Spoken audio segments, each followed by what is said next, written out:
All-time low yesterday. Kaidi Tong asked a real estate broker which neighborhood might be the best in the next Williamsburg-like hotspot. The response took us a little by surprise. Today, Joe Masiri wanted to find out what is it about the South Bronx. What are the neighborhoods that you would recommend that I look at right now? The South Bronx. Wait just a minute. The South Bronx, a hot up-and-coming neighborhood? Haven't we heard that one before? That story's been going for at least 10, 15 years. This is the trendy loft apartment complex known as the Clock Tower. During the housing boom prior to 2008, renters scooped up the apartments located just across the street from the entrance to the 3rd Avenue Bridge, and businesses started to follow into the neighborhood.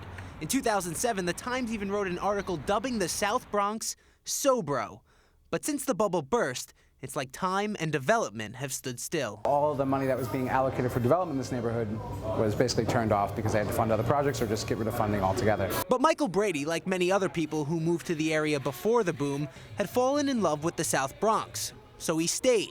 Last year, he opened his own restaurant, The Clock Bar, in the same Clock Tower building where he lives. We're fiscally healthy and solvent, and we're getting ready to open up another spot. Vanessa Polanco considered herself a Brooklyn girl, so she was reluctant to move to the South Bronx when she did more than a decade ago. My husband promised me that this was the it place probably about 11 years ago, and he said, this is what we have to get in now. Polanco has since moved out of the South Bronx, but still has her business Verde Flowers in the neighborhood.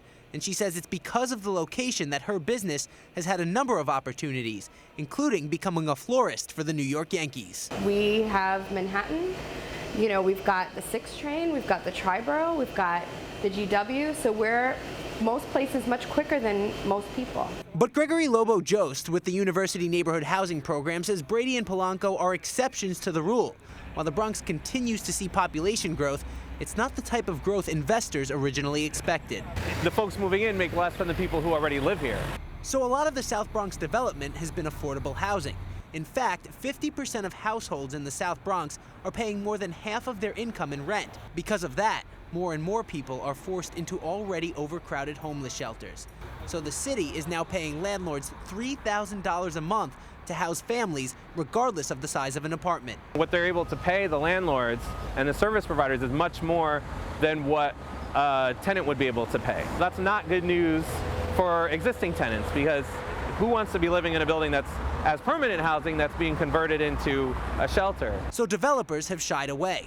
But Brady says that might be a good thing, giving people who live in the neighborhood an opportunity to invest in the community and develop at a responsible pace. You have places that were just like, okay, here's a $40 billion investment. And then the neighborhood's priced out of the neighborhood. You know, I like the fact that my busboy can live down the block if he wants to. He hopes this way the neighborhood will be able to keep the charm and character that made it appealing in the first place. Reporting from Bruckner Boulevard, Joe Masiri, Pix 11 News. All right, Ms.